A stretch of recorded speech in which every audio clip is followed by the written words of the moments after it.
السلام علیکم ناظرین، آپ دیکھ رہے ہیں T9 اردو نیوز۔ جناب عبدالرشید مشتاق صاحب سابق کونسلر کی تہنیت۔ محبوب نگر کے محلہ رامہ ولی طیب نگر وارڈ 24 میں پچھلے ایک دہائی سے کروڑوں روپے کے ترقیاتی کاموں کو انجام دیا گیا۔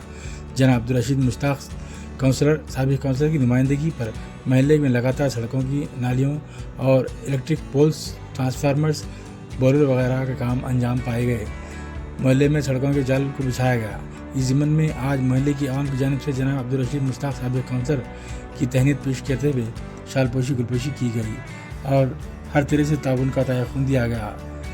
اب جناب عبدالرشید مشتاق نے خطاب کرتے ہوئے اللہ کا شکر ادا کیا اور مستقبل میں بھی ایسے ہی عوام کی خدمت کرنے کا تیہ خون دیا۔ اس موقع پر محمد افتخار صدر ابتدائی مجلس رامہ بولی، محمد شفیع صاحب ریٹائرڈ سپرنٹینڈنٹ محکمہ زراعت، ستار صاحب، مکرم صاحب، فائز صاحب، خواجہ خان صاحب، یوتھ لیڈر رحمان حسیب و دیگر موجود تھے۔ آئیے ناظرین ڈالتے ہیں اس پر ایک نظر۔